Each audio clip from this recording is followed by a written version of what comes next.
Bien, merci à vous d'être venus aussi nombreux ce soir, hein, ça fait vraiment plaisir. Avant tout, j'ai envie de vous poser une petite question pour commencer. Est-ce que vous pouvez me dire qui parmi vous se sent en parfaite cohabitation avec son intestin, en bonne entente? Vous pouvez lever la main. Bon, ça tombe bien. Ça tombe bien, puisque le thème de la soirée, comme vous le savez, c'est la santé intestinale. Alors, comme vous l'a déjà dit Mappy, je m'appelle Charlène, je suis naturopathe, donc j'ai mon cabinet du côté de Courtenay, à côté d'ici, près de Morestel, et pour les personnes qui viennent de loin, parce que je sais qu'il y en a, eh bien je consulte également à distance. Je suis également formatrice en entreprise dans le domaine de la gestion du stress. Ça n'a pas toujours été le cas. En fait, à la base, je suis ingénieure de formation. Et durant 10 ans, j'ai travaillé dans l'industrie agroalimentaire. Et à ce moment-là, eh j'ai commencé à avoir des douleurs, des lombalgies au niveau du bas du dos. J'ai commencé à voir différents kinés, ostéos, médecins. Et c'est mon acupuncteur qui a commencé à se dire peut-être qu'il faudrait creuser au niveau des intestins. Et il m'a conseillé de modifier mon alimentation pour limiter l'inflammation de mon intestin. Et à ce moment-là, les douleurs ont disparu au niveau du dos. Et c'est donc vraiment à cet instant que je me suis dit que l'intestin était vraiment un organe clé et j'ai commencé à m'intéresser à ça. Voilà. Et quand Mappy m'a proposé de venir animer la conférence ce soir, je me suis dit waouh, comment je vais faire pour vous parler de l'intestin en finalement quelques minutes, parce qu'il y a tellement de choses à dire. Vous allez voir qu'on va voir plein de choses différentes. Alors on va commencer par quelque chose de relativement simple. À quoi sert la digestion ? Eh bien, la digestion, c'est déconstruire pour reconstruire. Finalement, eh bien, les aliments que l'on ingère sont digérés, ils sont découpés en petits morceaux par différents processus. Alors, il y a des processus mécaniques, la mastication, des processus chimiques et enzymatiques par les sucs digestifs, l'acide chlorhydrique de l'estomac, et puis également eh bien, des processus bactériologiques, c'est-à-dire que c'est notre flore intestinale qui va également décomposer une partie des aliments. Une fois que les aliments se retrouvent au niveau de l'intestin, eh bien, ils vont passer la muqueuse intestinale et se retrouver dans notre organisme, où ils seront, via la circulation sanguine, emmenés jusqu'au foie, où là, eh bien, ils vont être triés, traités, et ensuite redispatchés en fonction du besoin, pour venir renouveler nos tissus et également participer au fonctionnement général de notre organisme. Et c'est en ça notamment que l'intestin est un organe si important, un organe clé. Parce que c'est via lui que sont nourris l'ensemble des organes. Donc c'est pour cela que lorsqu'on a un problème au niveau de l'intestin, il peut y avoir des répercussions sur tout l'organisme. C'est ce qu'on verra tout à l'heure. C'est aussi un organe qui est très important, notamment en naturopathie, puisque l'on considère l'intestin comme un organe qu'on dit émonctoire, c'est-à-dire qu'il participe à la bonne élimination des toxines. Et en naturopathie, eh bien, on sait que les toxines, lorsqu'il y en a trop dans l'organisme, eh bien, cela va causer les maladies. Donc c'est important d'avoir une bonne élimination intestinale, on reviendra dessus aussi après. Et puis vous avez sans doute entendu parler du lien entre l'intestin et le cerveau. Il y a eu des reportages qui ont été faits sur le sujet, bien sûr. Et les études sont relativement récentes, puisque c'est le professeur Gerson qui a mené ça il y a à peu près 20 ans. Mais concrètement, on le sait depuis bien plus longtemps. Parce que déjà à l'époque, Bouddha disait « L'homme sage est un homme qui est bien dans son ventre ». Donc c'est très ancien le lien. On sait très bien que le mental influence l'intestin, puisque quand on est stressé, soit on est complètement coincé, soit ça va très vite au contraire. Mais par contre, l'inverse, on a un petit peu moins l'habitude. C'est-à-dire que l'état de notre intestin influence notre mental également. Alors ce lien, il se fait de deux manières différentes, entre autres. Il y a déjà le nerf vague, qui lie de manière physique, et c'est aussi par la sérotonine. La sérotonine, c'est l'hormone de la sérénité, celle qui nous permet de nous détendre, de bien gérer notre stress, de dormir correctement le soir, de prendre du recul sur les choses. Et devinez où est produite cette sérotonine?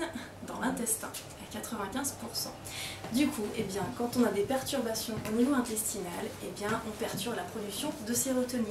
Et il s'ensuit des troubles de l'humeur, des dépressions, des troubles du sommeil, etc. Voilà. Il faut aussi savoir qu'il y a un autre d'autre système très important qui se trouve dans notre intestin. C'est le système immunitaire. Et oui, 80% de notre système immunitaire se trouve dans notre intestin. La raison, c'est que, ça c'est une notion qui est intéressante, l'intérieur de notre intestin est à l'extérieur de nous. Et oui, quand on prend les aliments, ils ne sont pas encore passés par notre muqueuse, c'est-à-dire qu'ils ne sont pas encore rentrés dans notre organisme. On appelle ça le principe de la lumière intestinale. Donc notre système immunitaire doit être là, puisque c'est lui qui décide ce qui rentre ou pas dans notre organisme. Voilà. Donc pour tout ce qui est les pathologies liées à l'immunité, que ce soit les allergies, les infections à répétition ou encore les maladies auto-immunes, eh bien c'est vraiment au niveau de l'intestin qu'il faut creuser. Voilà. Alors on parle beaucoup de l'intestin, mais finalement, concrètement, comment ça se passe? C'est où? Bon, à part, c'est à peu près par là, quoi, hein, voilà. Il faut déjà distinguer l'intestin grêle et le gros intestin, le côlon. Hein, voilà. Donc chacun a ses spécificités et ses rôles bien particuliers. Et on va commencer par voir un peu le tube digestif, comment ça se passe. Alors, on sait que ça commence au niveau de la bouche, hein, bien sûr, ça descend tout droit au niveau de l'œsophage, ça arrive au niveau de l'estomac. Et puis ensuite, eh bien, tout de suite après l'estomac, le bol alimentaire se retrouve dans l'intestin grêle. Pour schématiser, eh bien, c'est ce qui se trouve à peu près tout autour du nombril. Hein. L'intestin grêle est enroulé autour du nombril. Voilà. Il est composé de 3 parties différentes, le duodénum, le jéjunum, l'iléon. Hein, voilà. Et il a une particularité, cet intestin grêle, c'est vraiment sa fonction première, c'est qu'il est chargé d'absorber les nutriments. Donc vraiment par sa muqueuse, et c'est pour ça que sa muqueuse est très spécifique. Si on la regarde de près, eh bien elle ressemble à du velours. En fait, elle est faite de petites villosités, hein, tout un ensemble de, voilà, comme des petites fibres qui vont agrandir la surface d'absorption, en fait, puisque c'est le rôle de l'intestin.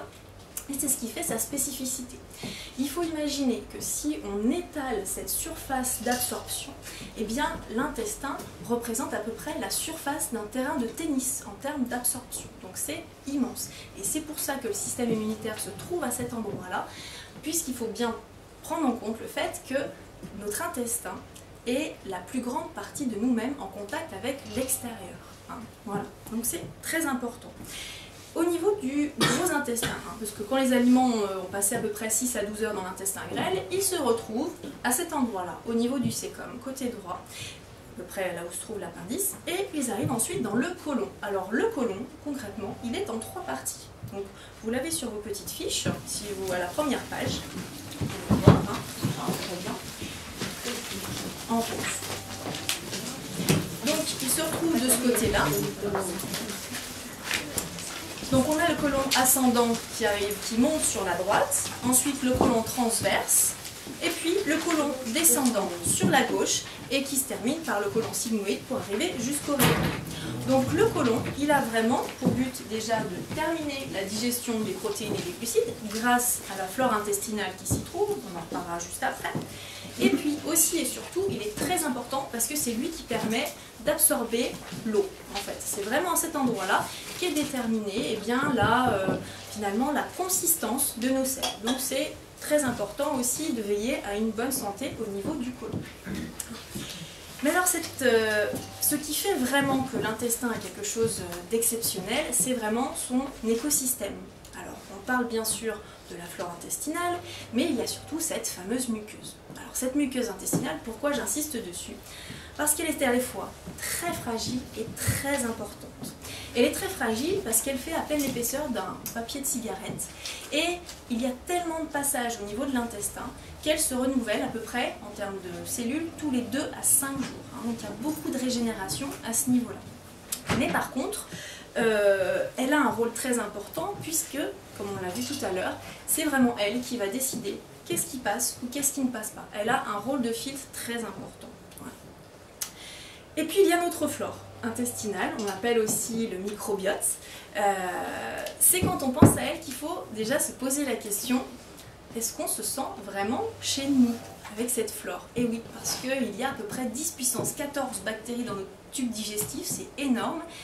et c'est 10 fois plus que le nombre de cellules dans tout notre organisme. Et concrètement, à quoi elle sert cette flore? Eh bien, elle a de très nombreux rôles. Un des premiers rôles, eh bien, c'est de terminer la digestion des protéines et des glucides au niveau du côlon, on en reparlera tout à l'heure. Elle va également bien aider à la synthèse de certaines vitamines, et puis il y a encore beaucoup de rôles dont on ne connaît pas. Mais son rôle très important aussi, c'est pareil, c'est au niveau de l'immunité, c'est-à-dire qu'elle va venir défendre en amont eh bien, la muqueuse. Elle va agir comme des petits soldats qui protègent la muraille qui est derrière. Donc du coup c'est très important d'avoir un bon équilibre au niveau de l'écosystème, aussi bien la flore que la muqueuse. Le problème c'est que cet écosystème est extrêmement fragile et qu'il y a souvent des déséquilibres. Alors concrètement la muqueuse elle peut être altérée de différentes manières. Alors par exemple, eh bien, quand il y a des micro-organismes à l'intérieur, comme des candidoses, Candida albicans, elle peut être également altérée, eh bien, par exemple, quand il y a des gaz et ballonnements, puisque dans ces moments-là, il y a ce qu'on appelle une distension abdominale, l'intestin, la paroi de l'intestin est étirée, et les jonctions entre les cellules eh bien, sont endommagées. Ça peut être également dans le cas d'intolérance alimentaire, puisqu'à ce moment-là, il y a le système immunitaire qui s'emballe et qui va créer une inflammation. Donc il y a différentes causes vraiment de lésions de la muqueuse. Et le problème, c'est comme on l'a vu, c'est très important au niveau du filtre. Et lorsqu'il n'y a plus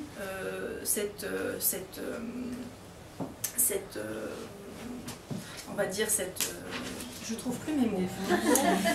Quand il n'y a plus cette barrière, très bien, merci. Quand il n'y a plus cette barrière, eh bien, l'intestin devient une vraie passoire. Concrètement, il y a des trous, vraiment, il ne joue plus du tout son rôle de filtre.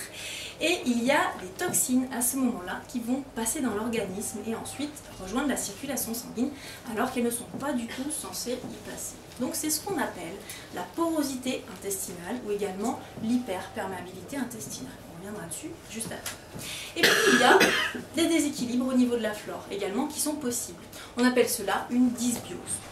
Alors, au niveau de cette dysbiose, il y a également différentes causes.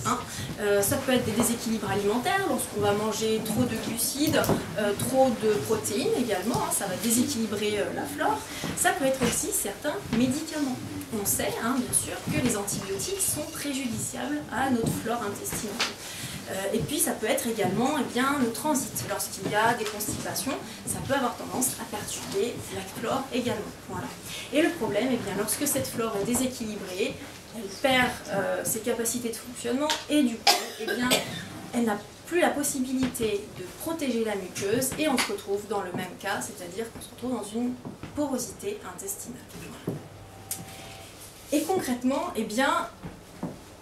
qu'est-ce qui arrive lorsqu'on a des déséquilibres comme cela?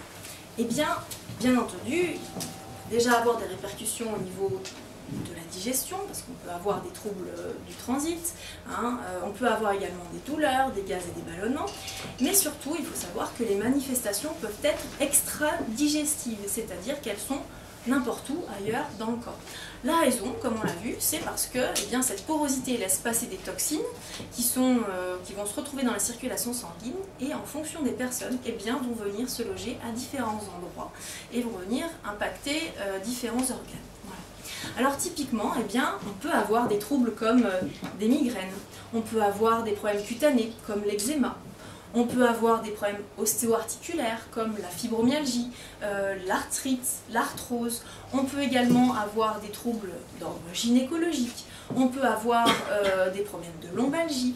On peut avoir des problèmes de sommeil, des problèmes d'humeur, etc. Donc c'est très varié. Des problèmes neurologiques comme les scléroses en plaques également.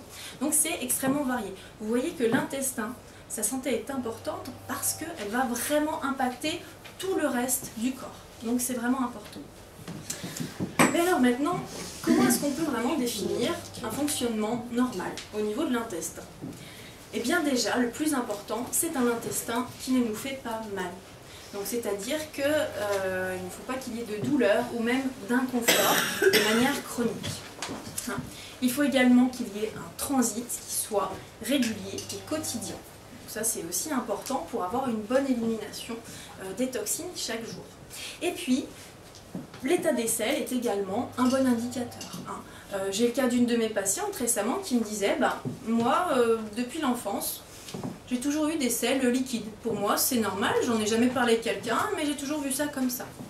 Et puis, c'est seulement lorsqu'elle a eu son petit garçon, il y a quelques années, qu'elle a commencé à lui changer les couches, qu'elle en a discuté par hasard avec son mari, qu'elle s'est rendue compte que ce n'était pas un transit normal. Hein, voilà. Donc, c'est quelque chose dont on ne parle pas. Hein. Malheureusement, l'intestin, c'est quelque chose d'un petit peu tabou, surtout au niveau des selles, etc.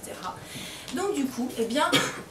Comme ce soir c'est le thème de la soirée, eh bien je vais vous dire ce que c'est qu'une selle idéale. Comme ça, au moins, vous le saurez une fois pour toutes. Alors c'est le docteur Couchemine qui a longuement étudié l'intestin, qui a fait une définition très précise que je vais vous lire, comme ça vous le saurez. Ne poussez pas des oh, parce que voilà. Alors, la selle idéale. Une selle normale est souvent matinale et est constituée par une selle moulée dure, de couleur brune, de 15 à 20 cm de long et de 3 à 4 cm de diamètre, correspondant au repas du matin et du midi la veille, et qui se termine par une selle plus molle, correspondant au repas de la veille au soir. C'est très précis. Hein. Voilà, moins les choses sont dites. Voilà. C'est bien sûr un idéal, hein, évidemment. Donc voilà, c'est votre objectif maintenant. Bon, le problème c'est que malheureusement ça ne se passe pas toujours comme ça, hein, parce que eh bien, lorsqu'il y a des déséquilibres au niveau de l'écosystème, comme on a vu tout à l'heure, eh bien on peut avoir des troubles. On appelle ça des troubles fonctionnels intestinaux, des TFI. On appelle ça également des SCI, syndrome du côlon irritable, des SII, syndrome de l'intestin irritable, ou encore la colopathie fonctionnelle. Dans tous les cas, il y a toujours 3 types de symptômes. Les troubles du transit, c'est-à-dire constipation ou diarrhée, les gaz et ballonnements, ainsi que les douleurs, dans tous les cas. Je tiens à préciser, et ça c'est important, que ces troubles fonctionnels ne sont pas des prédispositions aux maladies graves de l'intestin, c'est-à-dire les cancers, les maladies inflammatoires chroniques. Ce n'est pas du tout des prédispositions. Par contre, eh bien, étant donné qu'il y a une atteinte chronique au niveau de la muqueuse, il peut en résulter des lésions, et on a vu la porosité intestinale. Voilà. Alors concrètement, au niveau des troubles du transit, c'est extrêmement fréquent. Hein. On a à peu près 1 personne sur 5 en France qui est concernée par la constipation. C'est quelque chose qui est très banal finalement. Alors qu'en naturopathie, eh bien, on va prendre ça au sérieux, dans le sens où il faut qu'il y ait une bonne élimination des toxines chaque jour. Donc ça, c'est quelque chose qu'on va chercher à réguler. Au niveau des causes, eh bien, il peut y avoir différentes possibilités en fonction des personnes, bien entendu. Le fait d'avoir un intestin naturellement paresseux, ça arrive. Il peut y avoir également des carences en fibres ou des carences en eau, hein, voilà, qui peuvent être la cause. Il faut également savoir, et ça c'est quelque chose qui est intéressant, c'est que dans un cas sur 2, les constipations depuis l'enfance ou l'adolescence sont dues à une intolérance alimentaire, et très souvent le gluten. Voilà. Donc ça c'est à noter. Donc vraiment en naturopathie, on va chercher à réguler ça par différentes techniques. À l'opposé de ça, eh bien, il y a ce qu'on appelle la diarrhée, c'est-à-dire les selles liquides ou les selles non moulées, en tout cas qui n'ont pas une forme définie. C'est un phénomène d'élimination de l'intestin, c'est-à-dire que l'intestin cherche à éliminer quelque chose qui ne lui convient pas en envoyant de l'eau. Et c'est pour ça que les selles sont chargées en eau. Hein, voilà. Donc il va chercher à éliminer quelque chose qui ne lui plaît pas. Ça peut être très bien des aliments, comme bien les produits laitiers, comme c'est souvent le cas. Ça peut être également des bactéries, comme dans le cas d'une gastro-entérite. Hein, voilà. Il y a différentes possibilités. Alors bien entendu, quand c'est ponctuel, on peut faire en sorte de le réguler, par exemple avec du riz blanc qui va compacter les selles, mais c'est important lorsque ce problème est chronique de revenir toujours à la cause de cette élimination, hein, parce qu'il ne faut pas laisser l'intestin en permanence travailler de cette manière-là, puisqu'ensuite il y a des carences d'absorption, des problèmes de déshydratation, etc. Il faut également distinguer ça de la fausse diarrhée, c'est-à-dire une alternance constipation et diarrhée. On peut être en constipation et puis ponctuellement on a une fois une diarrhée. Là, c'est pareil, on est dans un phénomène d'élimination, c'est-à-dire que le corps est en constipation, mais il cherche à éliminer des selles qui sont dures et sèches. Donc, on prendra ça en compte comme une constipation et non pas comme une diarrhée. C'est important de faire la différence pour ne pas aller dans le sens opposé. Alors, il y a également un symptôme qui est très fréquent, puisqu'il touche à peu près 2/3 des personnes souffrant de l'intestin, c'est les gaz et ballonnements. Alors, les gaz et ballonnements, normalement, ils sont censés aider le transit. Donc, ils sont vraiment physiologiques, hein, ils sont produits par notre flore intestinale qui va finir de digérer les aliments. Le problème, c'est quand ils deviennent trop abondants. Dans ce cas-là, eh bien, il faut savoir que toute digestion incomplète produit des gaz et ballonnements, toujours. Donc, on va faire en sorte eh bien, de travailler sur ce point-là. Lorsqu'il y a par exemple un excès alimentaire, on dépasse nos capacités digestives et notre alimentation se retrouve incomplètement digérée dans l'intestin. Pareil, lorsqu'il y a un excès de sucre raffiné, alors par sucre raffiné j'entends tout ce qui est sucre blanc, hein, donc que ce soit les confiseries, les bonbons, les biscuits, le chocolat, les glaces, les confitures, etc. Lorsqu'il y a un excès, également les céréales, lorsqu'il y a un excès, eh bien, on va favoriser ce qu'on appelle la flore de fermentation qui se trouve au niveau du côlon droit, hein, voilà, côlon ascendant. Et cette flore va produire des gaz abondants mais non odorants. Hein, voilà, donc ça c'est produit vraiment au niveau du côlon droit.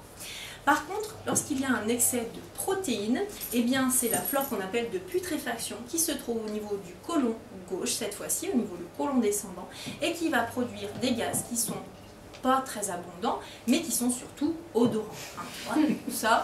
Mais au moins, vous saurez pourquoi ça se passe comme ça. Au moins, voilà. Alors, bien entendu, donc toutes protéines animales, donc tout ce qui est, voilà, on peut préciser, viande, poisson, charcuterie, produits laitiers, etc. Donc, voilà.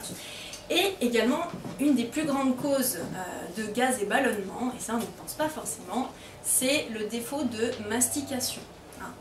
Parce que la mastication, c'est une étape absolument primordiale dans la digestion. On pense à tort que la digestion commence dans l'estomac. C'est faux, elle commence au niveau de la bouche. Donc on reviendra après sur la mastication, mais c'est une des causes principales vraiment du gaz et ballonnement. Voilà. Et puis, troisième symptôme, eh bien, il y a les douleurs qui sont également très fréquentes. Alors en fonction des personnes, eh bien, ça va dépendre. Ça peut être des localisations différentes, des fréquences différentes, des intensités différentes, hein, c'est très très variable et elles ont généralement deux causes. Soit c'est un étirement de la paroi de l'intestin, donc comme on l'a vu tout à l'heure avec eh bien, de la distension, c'est-à-dire que la paroi est étirée, hein, donc on va créer une tension à ce niveau-là. Soit ça peut être des contractions musculaires au niveau de l'intestin, pareil. Là ça peut être eh bien, par irritation, par des aliments un petit peu trop fibreux, un peu trop durs, ou eh bien, tout simplement par le stress, hein, bien entendu. Voilà. Alors maintenant qu'on a vu un petit peu tout ça, concrètement, en quoi les techniques naturelles sont utiles pour retrouver la santé intestinale? Eh bien déjà, en naturopathie, il faut savoir qu'on cherche toujours les causes des troubles. Hein. Donc on va vraiment venir chercher pourquoi est-ce que ça se passe comme ça.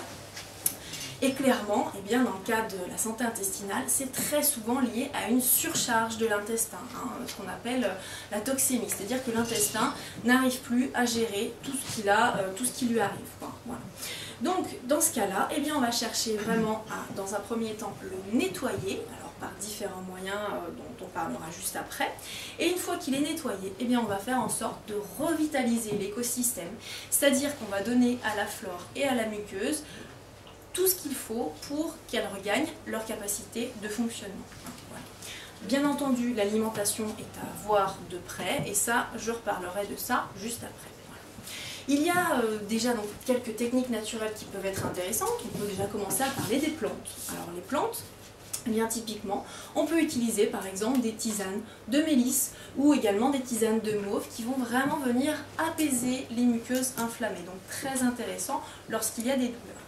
On peut également, eh bien, avec l'aide d'un thérapeute, utiliser des huiles essentielles pour venir désinfecter un intestin avec un déséquilibre au niveau de la flore.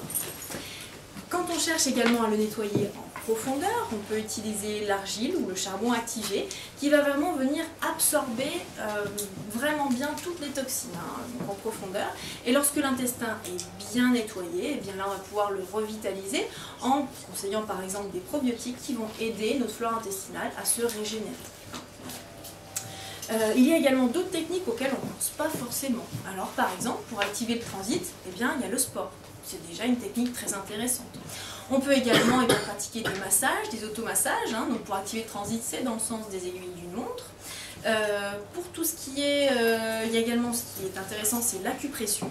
Donc là, il y a un point qui est très intéressant en médecine traditionnelle chinoise, qui est le point 4 du gros intestin, du méridien du gros intestin, qui se trouve à cet endroit-là, des deux côtés. Et le fait de le masser pendant 1 minute ou 2 chaque jour, ça permet d'activer le transit, donc c'est des choses qui peuvent être aussi intéressantes. Et puis il ne faudra pas oublier la respiration abdominale, le fait de faire travailler le diaphragme, d'inspirer en gonflant le ventre et d'expirer en le dégonflant, parce que ça va venir masser les organes et favoriser, pareil, l'élimination des toxines.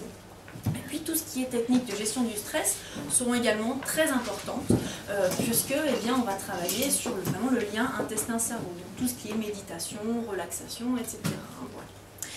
Donc, il y a également d'autres techniques très intéressantes qui sont basées sur l'utilisation de l'eau, ce qu'on appelle l'hydrologie, qui sont l'irrigation du côlon et les lavements. Et je laisse la parole à Hélène. Voilà, je vous retrouve tout à l'heure. Bonsoir à tous, merci aussi d'être là, si nombreux. Alors, moi je suis là pour vous aider à avoir une selle idéale, comme dirait le docteur Kousmine, avec l'irrigation du côlon. Alors, je vais déjà vous raconter un petit peu comment j'en suis venue là, parce que c'est souvent une question qui m'est posée. Comment on peut faire ça? Eh bien, j'en ai profité en 98 sur les conseils d'une amie qui me l'avait fait ailleurs en France. Et je me suis dit, moi aussi, je vais essayer. Et quand je suis sortie de mes rendez-vous, je me suis dit, mais c'est ça que j'ai envie de faire. J'avais envie de proposer un espace où d'autres pourraient aussi profiter du bien-être que moi j'avais retrouvé avec ce soin-là. Et voilà, en l'an 2000, j'ai fait la formation qui me permettait de compléter mon diplôme de base, c'est-à-dire d'infirmière, et de pouvoir du coup ouvrir un espace. Voilà. Alors on retrouve aussi, ce que je voulais vous dire, c'est que dans l'histoire de l'humanité, on peut remonter très très loin à des sources qui nous proposent déjà l'irrigation du côlon. Et on peut par exemple retrouver un papyrus qui date de 3000 ans avant Jésus-Christ, donc 5000 ans en Égypte, et qui nourrit vraiment cette idée-là de l'importance de la santé par la santé du côlon et du nettoyage par voie rectale. On retrouve en Chine, on retrouve en Grèce, on retrouve en Inde, on retrouve en Mésopotamie, chez les Indiens d'Amérique, et tous nous fournissent des preuves par des textes ou par des sculptures sur des bas-reliefs, sur les pyramides, où on voit très nettement comment ils proposent et nourrissent cette idée-là de l'importance de la santé par l'intestin. C'est à la fois une santé qu'on va travailler avant la maladie et on va aussi travailler après, c'est-à-dire donc en préventif et en curatif. Et c'est aussi, on retrouve dans tous ces documents, l'importance de ce soin pour une purification intérieure et un développement spirituel. J'aurais la même anecdote que proposait Charlène sur Bouddha, qui aurait répondu à un jeune moine qui lui demandait « Mais quand est-ce que je vais savoir que voilà, j'ai atteint le niveau spirituel pour lequel je suis rentrée dans ce monastère ?» Et Bouddha lui aurait répondu « Quand ton intestin ira bien ». Alors on peut l'entendre de plein de façons. Effectivement, moi je me dis, ça veut dire c'est ce que tu manges, c'est comment tu le manges, lentement, que tu le mâches bien, comment tu vas le digérer, comment tu vas l'éliminer et comment aussi tu vas gérer l'élimination de aussi toutes tes émotions. Et voilà. Et donc c'est un haut niveau spirituel qu'on travaille en travaillant l'irrigation du côlon et notre santé du côlon. On retrouve aussi plus près de nous Hippocrate, le père de la médecine. Tous nos médecins jurent sur sa tête, serment d'Hippocrate, qu'ils vont être de bons médecins. Donc ça, on est encore à 400 avant Jésus-Christ à peu près. Et lui aussi nous donne vraiment des documents très précis sur les lavages du côlon par voie rectale.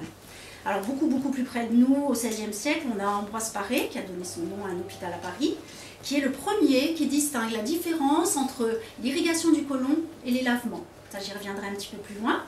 Et puis donc voilà, au XXe siècle, alors on a de nombreux médecins suisses, américains, canadiens, allemands, et donc bien sûr le docteur Kousmine encore plus près de nous, puisqu'elle est décédée juste il y a quelques années, et qui est en première ligne pour insister sur l'importance de la bonne santé du côlon pour la bonne santé de l'être humain sous toutes ses formes.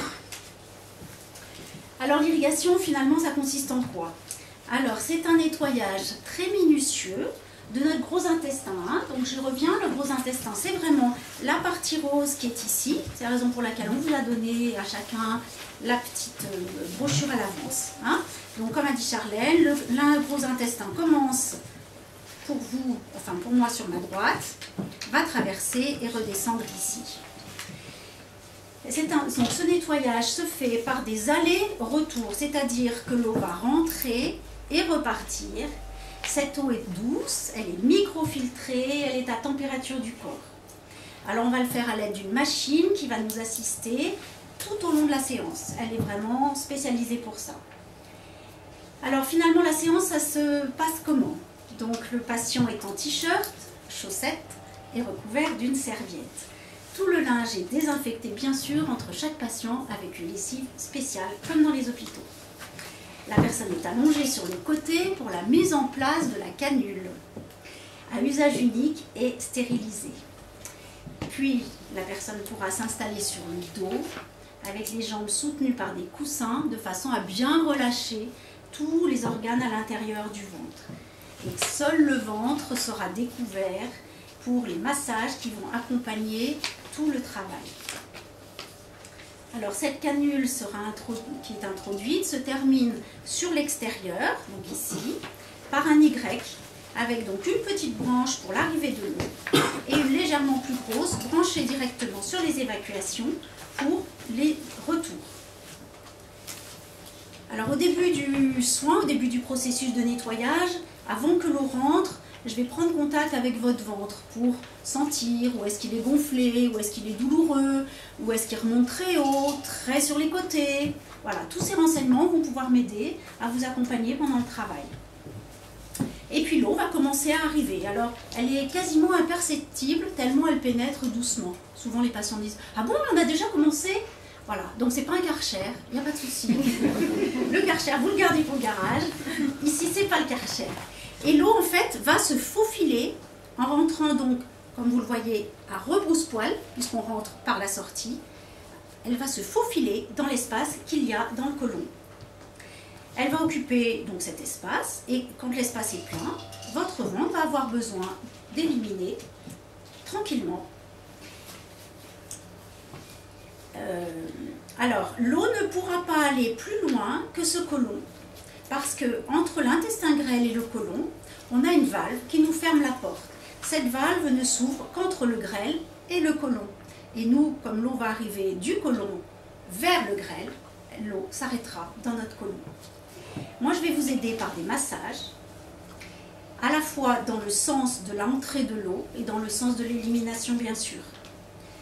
Au bout de quelques minutes, donc quand le besoin d'éliminer se fait sentir, moi je le perçois aussi sous les mains et aussi sur une petite aiguille qui est sur la machine. Donc il n'y a vraiment aucune raison qu'on ne trouve pas le bon moment qui est pour vous. À ce moment-là, le besoin d'éliminer est soulagé immédiatement puisque je vais laisser repartir l'eau sans aucune aspiration. Il n'y a pas de risque pour la membrane du côlon, comme disait Charlène, qui est très fine, c'est une feuille de papier à cigarette. Il n'y a aucune aspiration, c'est vraiment l'eau qui d'elle-même va repartir tranquillement. Du coup, vous n'aurez aucune odeur, aucune gêne. Ça dure combien de temps? Alors, c'est quelques minutes. Au bout de quelques minutes. Voilà. Et bien sûr, je continuerai les massages aussi pour l'évacuation, parce que je ne vous lâche pas pendant toute l'heure que va durer à peu près ces allées et retours. Vous n'avez pas de gens qui font des malaises par le fait de les laver comme ça Pas du tout. Quelquefois, ça Alors, une fois qu'est partie l'eau qui avait envie de partir, on va donc remplir à nouveau et revider. Donc pendant, comme je vous le disais, à peu près 1 heure, moins si la personne le souhaite, bien sûr, j'accompagne chaque personne avec le besoin qui est le sien. Et puis dans une deuxième partie, vous allez retrouver la position de côté que vous aurez eue initialement pour la mise en place de la canule. Et là, on va pouvoir travailler par le dos. Parce que, toujours avec des massages, parce que notre dos, c'est aussi un réservoir émotionnel du corps. Ainsi, ça nous donnera aussi un travail en position à plat, sur le dos, comme on l'a dit tout à l'heure, après de côté. Et quand vous allez vous relever, ça sera un travail dans une troisième position, c'est-à-dire un travail de vidange pour que votre côlon puisse éliminer le maximum. Par le dos, on va chercher donc à libérer les émotions et nos traumatismes qui sont liés bien sûr à la vie de chacun. En énergétique chinoise, il est dit que les nerfs sollicitent les intestins qui bloquent les épaules et ce sont donc tous les trajets des méridiens. Il y a un monsieur qui est venu au cabinet, ça faisait 2 ans qu'il avait mal à son épaule. Il avait fait les kinés, les ostéos, les infiltrations, tous les médicaments qu'il pouvait avoir à absorber. Et il est venu en soins. Et quand je l'ai massé en haut des épaules, il a énormément vidé son intestin. Et quand il a voulu se rhabiller à la fin du soin, il n'avait absolument plus mal à son épaule. Voilà, pour bien terminer le soin, bien entendu, vous pourrez profiter des toilettes, d'une salle de bain, qui est bien sûr désinfectée entre chacun. Et bien prendre son temps, puisque je prends beaucoup de temps pour chacun, pour chaque soin.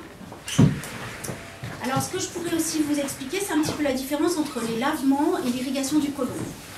Alors, le lavement va rester dans cette partie basse du côlon. Il ne va pas aller jusqu'à la partie droite, jusqu'à l'appendice.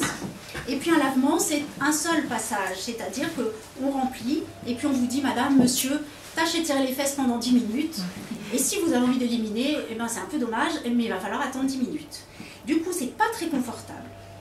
On va avoir finalement un soulagement un petit peu mécanique de la base du côlon, mais absolument pas ce travail de profondeur, à la fois émotionnel, à la fois mécanique, de tout le côlon. Par contre, le lavement peut être très complémentaire de l'irrigation du côlon. Alors, qu'est-ce qu'on peut attendre finalement de l'irrigation du côlon? Alors, je vais reprendre un petit peu finalement aussi ce que commençait à dire Charlène. Un désencombrement, forcément, des gaz et des matières qui sont là, qui stagnent et qui nous gênent. Pour le côlon en lui-même, mais aussi, comme vous le voyez, pour tous les organes annexes, c'est-à-dire effectivement votre foie, la vessie, la prostate. Vous avez aussi les jambes, parce que quand votre côlon appuie et est gonflé, vous allez limiter les retours veineux et lymphatiques. Et là aussi, vous pourrez du coup bien profiter du drainage lymphatique de MAPI pour compléter. Alors, par exemple aussi, le foie et la vésicule biliaire, ça va être à la fois un soulagement mécanique, puisqu'on va libérer un petit peu la pression, mais aussi, comme tout le sang va devenir plus fluide, tout le sang qui revient au foie va être lui aussi plus soulagé et permettre un travail du foie beaucoup plus profond.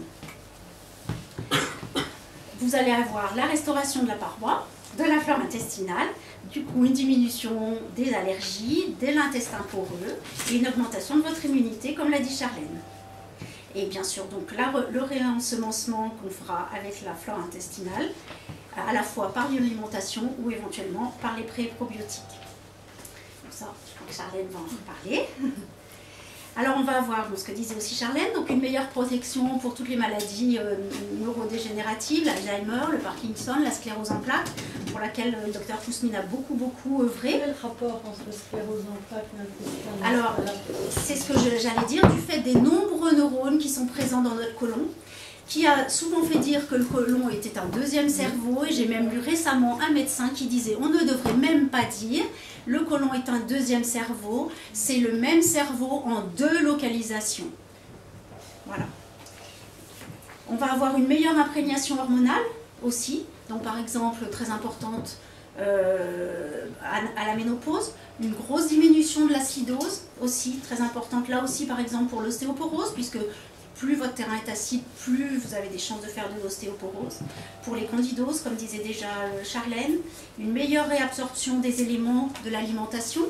Donc du coup, vous pouvez aussi moins manger, puisque avec un bol alimentaire réduit, comme tout va bien passer et circuler dans votre ventre, vous avez besoin de moins manger. Donc du coup, vous pouvez maigrir tout simplement, sans vous priver, simplement en mangeant juste ce qu'il vous faut. La digestion va être plus facile, le sommeil va être meilleur, comme disait Charlène déjà. Vous pouvez avoir beaucoup de diminution de cystite, puisqu'en fait, on imagine souvent qu'on a l'intestin bien dans son sac, la vessie bien dans son petit coin elle aussi, Non, pas du tout. Ils communiquent entre eux et quand il y a trop de bactéries au niveau de l'intestin, les bactéries vont aussi passer au niveau de la vessie. Et c'est là qu'on retrouve des cystites à répétition qui souvent sont très très renforcées parce que qu'est-ce qu'on va prendre pour une cystite? Des antibiotiques. Donc des antibiotiques, vous abîmez votre flore intestinale qui ne peut à nouveau pas vous protéger. Et on a des femmes, notamment les femmes, qui font des cystites et des cystites à répétition qu'on peut beaucoup soulager avec des irrigations du côlon. Vous êtes équipé pour les personnes à mobilité réduite? Oui, tout à fait. Le cabinet est entièrement équipé pour les personnes à mobilité réduite, aussi bien porte d'entrée que table électrique, que les toilettes, que les portes. D'accord. Au niveau de la prise en charge, il y a une prise en charge ou pas? Non.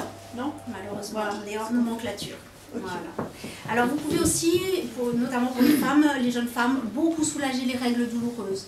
Parce qu'au moment des règles, l'utérus va être plus gros, plus gonflé. Quand déjà le ventre est lui-même déjà très chargé, ça tire beaucoup. Pour la peau, pour les cheveux, pour le dos, beaucoup de maux de dos ont leurs racines en fait dans l'intestin, dans ce côlon qui va tirer, qui va gêner, qui va comprimer, qui va activer des nerfs qu'il faudrait au contraire soulager. Et puis donc, comme on l'a un petit peu dit, tout le travail psychologique, émotionnel, toute cette digestion de notre vécu, toute l'élimination de ce dont on n'a plus besoin.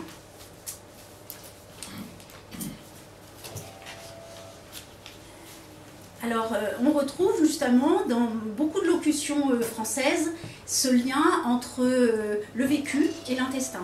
Quand vous avez votre voisin qui vous fait une crasse, vous allez vous dire, celui-là, avec ce qu'il m'a fait, ça passe pas, ça reste là, ça me reste ici. Or, lui, j'en ai plein le dos, etc. On retrouve beaucoup de locutions. J'encaisse. J'ai découvert que les ados parlaient de décaisser quand ils vont aux toilettes. Mais c'est ça en fait, on encaisse et on décaisse. Voilà, ce sont les ados, ils n'ont pas été en fac de médecine, ils n'ont pas beaucoup réfléchi, ils ont encaissé et ils décaissent. Voilà. Beaucoup de locutions de la langue française en fait relient notre vécu et l'élimination. Donc cette l'eau qu'on va utiliser pour le soin, elle va donc passer sur toutes ces mémoires et entraîner à la fois, ou pas, disons certaines fois de suite, une libération émotionnelle. Parfois ça se fait dans le temps, c'est un apaisement ou c'est carrément quelque chose de plus fort. On a l'impression qu'on a vraiment éliminé quelque chose de notre vie qui nous gênait. Alors c'est imprévisible, on l'accueille. Parfois on sait exactement ce qui se passait, on ressent que voilà, on a éliminé quelque chose, mais parfois on ne sait pas. Et on laisse faire, l'essentiel c'est que ça se fasse. Alors ce soin va être aussi bénéfique par exemple avant un voyage. Beaucoup de personnes qui voyagent, font des grands voyages, vont être gênées pendant 15 jours, 3 semaines, et c'est un petit peu dommage. Avant une chirurgie, parce que pendant une chirurgie, eh bien, on va recevoir beaucoup de médicaments, beaucoup d'anesthésiants dont on pourra moins bien marcher, moins bien se déplacer, moins bien manger. Avant une coloscopie, en préparation surtout. Bien sûr, ce n'est pas moi qui vais vous dire de ne pas prendre la potion magique que votre gastro va vous donner, mais je pourrais bien vous accompagner, vous préparer pour que le diagnostic qui sera fait soit bien plus sûr. Parce que des fois, des personnes se réveillent après la coloscopie et on leur dit « Ah madame, monsieur, je suis désolée, on n'a pas pu aller voir jusqu'au bout, revenez donc le mois prochain, ou au lieu d'attendre 5 ans, on va reprendre dans 2 ans. » C'est quand même dommage. Par exemple aussi, pour les grands changements de nos vies. Beaucoup de personnes viennent parfois en me disant « Je change de vie, les enfants viennent de partir, je suis en train de faire plein de tri dans mes placards, qu'est-ce que ça fait du bien et j'ai envie de venir aussi libérer mes placards. » Pour les cures, pour les jeunes, comme disait Mappy, avec la proposition qu'on pourra vous faire pour le printemps prochain et l'automne. Et bien sûr pour toutes les sortes de régimes, régime sans gluten, régime pour certaines allergies, régime amaigrissant. Alors on a quelques contre-indications, pas tant que ça finalement, parce que comme c'est de l'eau, la même eau que vous buvez, qui va pénétrer, votre eau, l'eau que vous buvez, elle va jusqu'à votre intestin. Mais on va quand même limiter pour les gros troubles cardiaques, parce qu'on va avoir un trop gros volume d'eau. Ou bien tout ce qui risque de faire saigner. Donc, bien sûr tous les cancers avérés, toutes les nécroses, la rectocolite hémorragique, toutes les chirurgies récentes du ventre, du côlon et du rectum. Et évidemment, chaque fois qu'il y a un doute, je me réfère toujours à l'avis du chirurgien ou du médecin traitant. Quant aux grossesses qui ne sont bien sûr pas une maladie, je conseille surtout de venir avant, tant qu'à faire, comme a dit une jeune femme un jour, je viens vous voir parce que je commence à nettoyer la maison avant que le bébé arrive. Ou bien alors carrément après l'allaitement. Pourquoi? Parce que si la personne a une grosse libération émotionnelle pendant l'irrigation ou dans les temps qui suivent, ça peut couper l'allaitement. Et tant que la maman a envie d'allaiter son bébé, je préfère qu'elle attende. Voilà. Après, ce que je peux aussi vous dire, c'est que je conseille très fortement de doubler la première séance dans un temps relativement court, parce que la première séance, on ne peut pas avoir tout en 1 heure, toucher tout ce qui a été vécu, tout ce qui est emmagasiné dans notre côlon. Un petit peu comme une maison dont vous hériteriez, ça fait 20 ans qu'elle est fermée, vous n'allez pas commencer à fignoler les petits carreaux des fenêtres ou les plaintes. Vous allez faire un premier grand ménage et que vous allez compléter par les finitions. Et ben, c'est un petit peu ça. Et puis après, un entretien, pouvoir le faire par exemple tous les 6 mois. Alors, ce que je peux vous dire pour conclure, c'est que, bien sûr, l'irrigation du côlon, ça n'est pas une baguette magique, qu'elle s'inscrit dans toute une hygiène de vie que chacun va pouvoir compléter, mais par contre, qu'elle est une belle aide sur le chemin du détachement des choses du passé, qui ne nous sont plus d'aucune utilité pour vivre le présent et surtout pour préparer notre avenir. Voilà. Et je suis vraiment contente qu'il y ait eu autant de monde qui a eu envie de venir ce soir, puisque même certains n'ont pas eu de place. Et je suis vraiment contente parce que je sais que le travail que je vous propose, c'est vraiment pour la santé. Voilà. Est-ce que vous connaissez déjà le fluide, la lymphe? Est-ce que vous en avez entendu parler? Voilà. C'est souvent un fluide qui n'est pas très connu, on ne parle pas forcément beaucoup, mais en tout cas c'est un liquide qui est important dans le corps, comme disait Charlène. Effectivement, le tri se fait avec le système immunitaire, et le système immunitaire, c'est la lymphe. Et la lymphe, en fait, vous la trouvez... Quand vous vous coupez, vous avez un petit liquide blanc qui sort. Et en fait, c'est ça la lymphe. Et en fait, en général, elle est 3 minutes sous la peau. Donc c'est un toucher qui est très doux, extrêmement doux. Et c'est un pompage. Donc il y a la stimulation des ganglions et après, on pompe pour drainer. Donc en fait, on est fait entre 70 et 80% d'eau. Donc vous voyez un peu comme ça peut être efficace et bienfaisant pour votre corps. Donc en même temps, pour moi, je le pratique déjà maintenant depuis 25 ans et je trouve que c'est un des meilleurs soins qui existent parce que pour moi, il fait 3 en 1. C'est-à-dire qu'il est bien pour la santé, bien sûr, hein, pour tout cette régénération, ce drainage, ce renforcement. Il soulage les articulations, il soulage les jambes lourdes. Voilà, il vous apporte pour la constipation, voilà, ça peut vraiment vous aider à la selle. Voilà, donc il y a énormément de bienfaits au niveau santé, mais en plus, vous avez aussi un effet au niveau bien-être, au niveau détente. Et parce que c'est un toucher méditatif en fait. C'est un toucher qui est très doux, et moi j'essaie de le faire aussi pour vous apporter un réel lâcher-prise avec très coucouné, petite couverture, petite musique, petite boisson chaude et de la tête aux pieds. Voilà. Donc, et comme on dit que quand même souvent quand on a mal au ventre, ben, c'est qu'on est stressé. Hein. Le stress est quand même important dans les problèmes de ventre. Donc voilà, ça vous apporte aussi effectivement un moyen de d'apporter une détente. Donc, 3 en 1, détente, santé et esthétique, beauté. Parce que on sait aussi que la cellulite, que le poids, c'est de la rétention d'eau. Donc, quand on en fait régulièrement, et bien après, vous avez beaucoup moins de cellulite et surtout, vous avez les jambes qui sont beaucoup moins lourdes, etc. Voilà, donc vous vous sentez mieux et puis tout circule mieux aussi.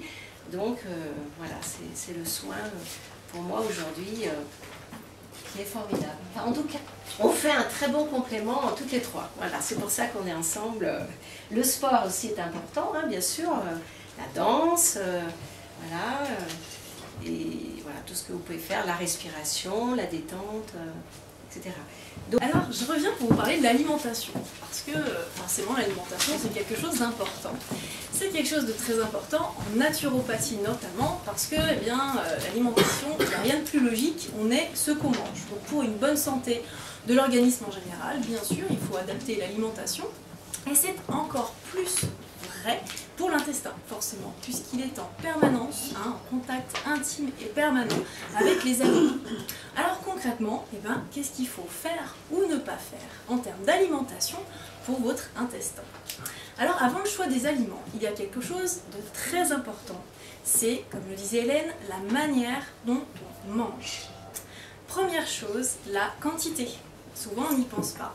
Mais lorsqu'il y a une surconsommation quantitative d'aliments, on va vraiment venir dépasser nos capacités digestives. On mange trop, notre organisme est surchargé, il n'arrive plus à faire face.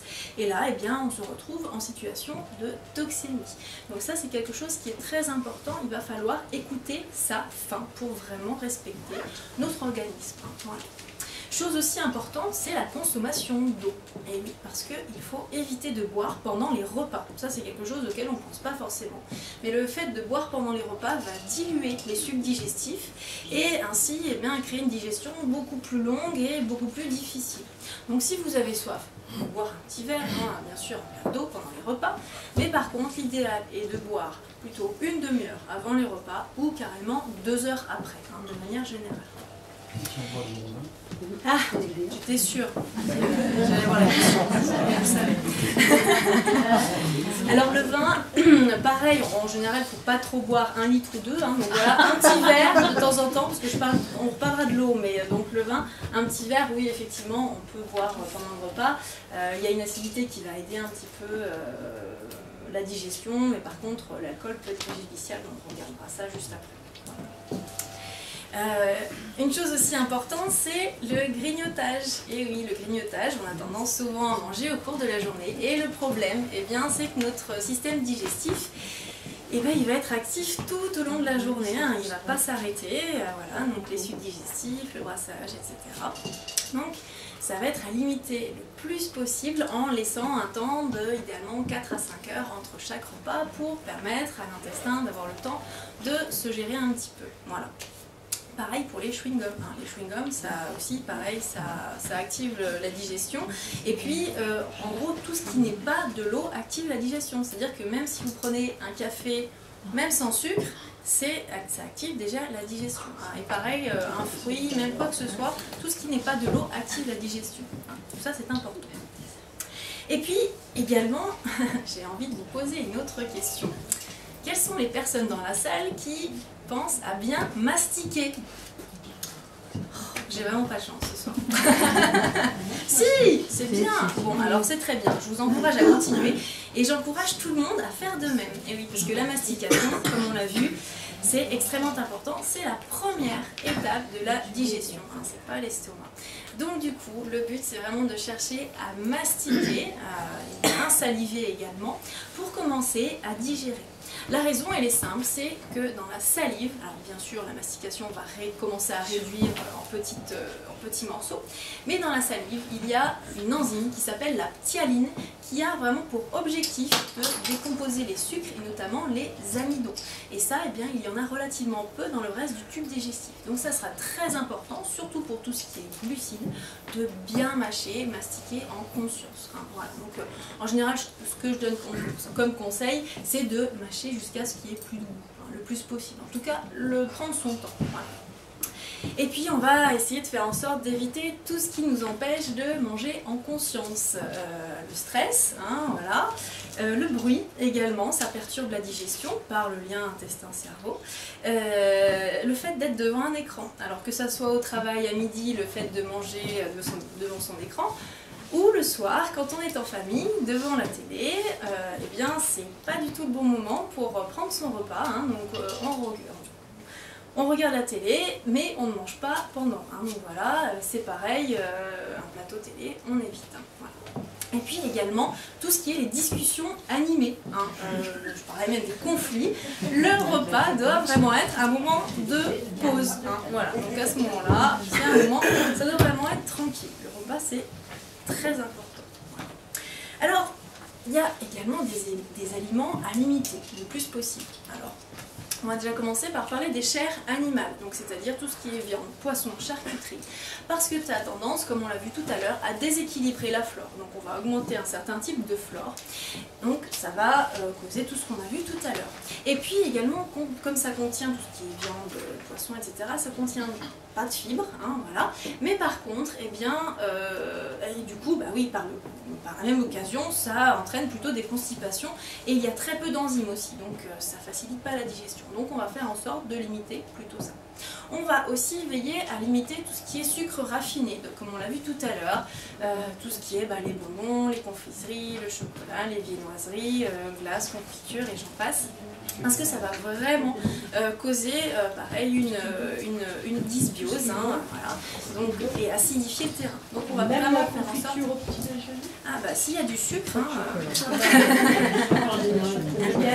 Donc, voilà. C'est à limiter. C'est à limiter. Oui, exactement. Oui, c'est toujours en vigueur au 4 novembre 2016, effectivement. Les fruits, plutôt en dehors des repas, donc soit avant comme le melon, hein, on fait souvent en entrée, soit carrément en dehors des repas, au goûter par exemple seul, ou dans la matinée en collation. La raison, c'est que les fruits en fin de repas, eh bien, ça va avoir tendance à fermenter. Non, c'est différent. C'est différent. Non, pas forcément, parce qu'il y a vraiment un ordre en fait, vraiment. Donc les fruits vont se retrouver, en fait, quand on les mange en premier, vont avoir le temps de commencer déjà à être digérés et vont pouvoir partir plus tôt. Hein. Donc voilà. Si on les mange à la fin, eh bien tout le reste du bol alimentaire est en cours de digestion.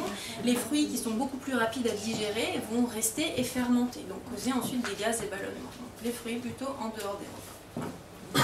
Et puis on va éviter de manière générale tout ce qui est industriel. Alors déjà parce ça contient des pesticides qui peuvent être préjudiciables pour notre intestin, et également parce que ça ne contient ni fibres ni micronutriments intéressants, et c'est ce dont l'intestin a besoin. Donc on fera en sorte d'éliminer ça.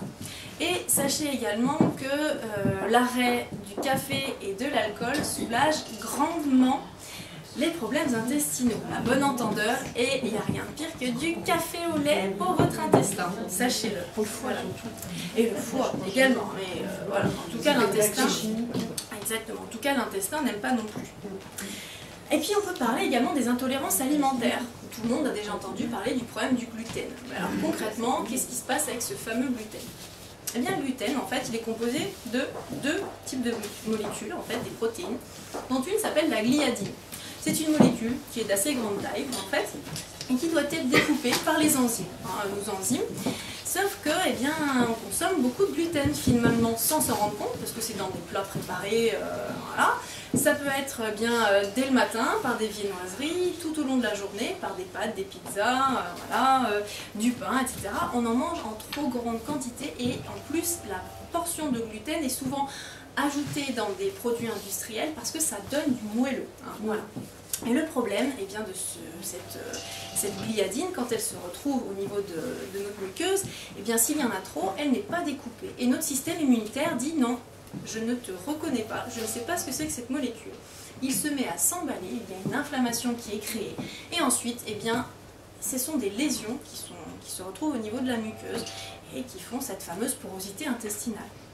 Donc le gluten, il faut savoir que dans 80% des personnes souffrant de colopathie fonctionnelle, hein, l'arrêt du gluten a largement amélioré les cas. Donc ça c'est aussi quelque chose d'important. On parle plutôt de sensibilité au gluten en général que d'intolérance. Il y a également beaucoup de personnes qui ne supportent pas les produits laitiers, hein, parce qu'on n'est pas fait pour en consommer. Voilà, à l'âge adulte surtout, et surtout pas du lait de vache, donc on fait en sorte de limiter et plutôt d'aller vers des laits éventuellement de chèvre ou de brebis et de respecter des certaines quantités relativement restreintes. Hein. Voilà. Donc ça. Concrètement, vraiment, quand on veut s'occuper de son intestin, par quoi on commence? On commence par lui octroyer un repos bien mérité, le repos digestif dont on parlait tout à l'heure. Alors ce repos digestif, concrètement, qu'est-ce qu'il a pour objectif? Eh bien, il va faire en sorte que l'intestin ait le temps de faire sa maintenance. C'est-à-dire qu'il va faire en sorte de se nettoyer, s'auto-nettoyer, hein, le corps est très intelligent, et puis eh bien, se régénérer. Et ce repos digestif, eh bien, ça peut être de plein de manières différentes en fonction des indications. Ça peut être par exemple de la dissociation alimentaire, c'est-à-dire le fait de ne pas manger de protéines animales, on a vu tout à l'heure viande, poisson, charcuterie, avec des glucides, comme les amidons notamment, donc tout ce qui est féculents, céréales, pommes de terre, etc. Ça peut être une possibilité. On peut également utiliser des monodiètes. La monodiète la plus connue, c'est la cure de raisin. C'est le principe de ne consommer qu'un seul aliment ou type d'aliment pendant une période donnée. Ça peut très bien être un repas, une journée, une semaine, ça dépend vraiment des indications et des personnes. On peut bien entendu faire une cure de jus de fruits et de légumes frais, donc comme les jus que va nous proposer Biocop dans quelques instants. Ça aura vraiment pour objectif de reposer l'intestin au niveau vraiment de l'irritation, puisque dans les jus, il n'y a pas de fibres. Voilà, elles sont très importantes, mais parfois elles peuvent irriter. Donc ça crée également un repos digestif tout en apportant beaucoup de micronutriments. Et puis, une autre possibilité, c'est le jeûne, dont Mappy nous parlera tout à l'heure. Donc il y a plein de possibilités en termes de repos digestif, et c'est vraiment par là qu'il faut commencer. Et alors, une fois que l'intestin s'est mis au repos, il s'est nettoyé, alors bien entendu, on pourra utiliser l'irrigation du côlon dont Hélène nous a parlé, bien sûr, pour cette phase. Et puis, c'est ensuite le moment de réintroduire les aliments petit à petit. C'est là qu'il va falloir vraiment être à l'écoute de soi. Et c'est pour ça que le fait de s'intéresser à son intestin, c'est aussi savoir qu'est-ce qui nous convient à nous. C'est un moment qui est important. C'est-à-dire que cette réintroduction alimentaire, elle va se faire petit à petit en réintroduisant les aliments ou types d'aliments et voir concrètement qu'est-ce que ça produit sur nous en termes de douleur, de transit, etc. Alors, ce qui est également intéressant à noter, en tout cas par rapport à la physiologie, c'est qu'on a en commun 99% de notre patrimoine génétique avec les grands singes. On est très proche d'eux. Donc d'un point de vue physiologique, notre intestin est fait pour digérer la même chose que les grands singes, c'est-à-dire des végétaux. Alors eux vont manger des feuilles, des racines, des baies. Nous, ça sera des fruits, des légumes, des céréales, des noix également, des graines, etc. Et également, de temps en temps, ponctuellement, des produits animaux. Voilà. Mais en petite quantité. Donc ça, c'est important également d'avoir une alimentation basée sur du végétal et non pas sur des produits animaux. L'intérêt du végétal, c'est bien sûr qu'il y a un apport en micronutriments, surtout lorsque, lorsque les aliments sont crus, puisqu'il y a beaucoup d'enzymes, de vitamines, de minéraux, etc. Mais c'est aussi intéressant de par les fibres qui sont apportées. C'est ce qu'on appelle les prébiotiques. Les prébiotiques, on les trouve naturellement dans l'alimentation, dans les fruits et légumes, les céréales et légumineuses également. Voilà. Et c'est ce qui va servir vraiment de balai intestinal, de nettoyage au fur et à mesure, chaque jour, à chaque repas. Ça va entraîner et drainer l'intestin. Donc c'est très important d'avoir une base vraiment végétale. Et puis on pourra ajouter dans l'alimentation, des épices et des aromates de tout type qui vont vraiment aider, qui vont vraiment favoriser la digestion. On pensera également à apporter des huiles riches en oméga 3. Donc ces huiles, on les trouve dans le commerce, il faut les prendre vierges de manière à ce qu'elles ne soient pas dénaturées. Et ce sont des huiles comme les huiles de colza, de noix, de lin. Et ces oméga 3, elles vont vraiment venir nourrir la muqueuse de l'intestin. Donc l'équivalent à peu près d'une cuillère à soupe par personne par jour sur vos salades. C'est très important. On peut également rajouter des aliments riches en probiotiques. Les probiotiques, c'est ce qui nous permet, c'est des bactéries qui vont nous permettre de réensemencer notre flore. Et en cela, il y a par exemple des légumes lactofermentés ou des jus de légumes lactofermentés qui peuvent être intéressants et beaucoup d'autres choses qui nous apportent ces bonnes bactéries. Voilà. Et puis il faut également pas oublier la consommation d'eau, alors qu'on a vu bien sûr en dehors des repas, c'est très important, mais par contre, on fera en sorte d'avoir un apport généralement de l'ordre de 1,2 litre à 1,5 litre en fonction des personnes, en fonction de la saison, etc., en fonction de l'activité physique de chacun, de manière à bien drainer et nettoyer l'intestin tout au long de la journée. Donc, pour conclure, j'espère que vous aurez appris plein de choses ce soir avec ces 3 interventions. Ce qui est important, et c'est le message que j'avais envie de vous faire passer, c'est qu'il est toujours temps de s'occuper de son intestin. Il n'y a pas de fatalité. Vous avez vu qu'il y a énormément de techniques naturelles, de possibilités pour retrouver la santé intestinale. L'important finalement, il n'y a pas de recette miracle, c'est de s'écouter, de savoir ce qui nous convient à nous, ce vers quoi on veut aller, que ce soit pour l'alimentation ou les techniques naturelles. C'est très important de se retrouver à l'écoute de soi. Qu'est-ce qui est bon pour nous, hein, voilà. Donc j'espère que vous aurez envie de vous intéresser maintenant à cet organe mal aimé davantage, de le chouchouter, de le respecter, d'en prendre soin, hein, voilà, avec beaucoup de bienveillance et puis d'être en paix avec votre intestin. Voilà. Donc eh bien, je me tiens à votre disposition pour des consultations en naturopathie, hein, pour vous aider à retrouver la santé intestinale. Et si vous souhaitez en savoir, retrouver déjà le contenu de la conférence et également en savoir beaucoup plus sur le sujet, eh bien, je vous propose mon livre qui est en vente sur mon site internet qui s'appelle « La santé de mon intestin par l'alimentation ». Voilà, donc vous retrouverez toutes les informations sur mon site qui est sur ma carte de visite. Voilà, et je vous remercie, en tout cas, vous avez été très attentifs et merci d'être venus. Voilà. Merci.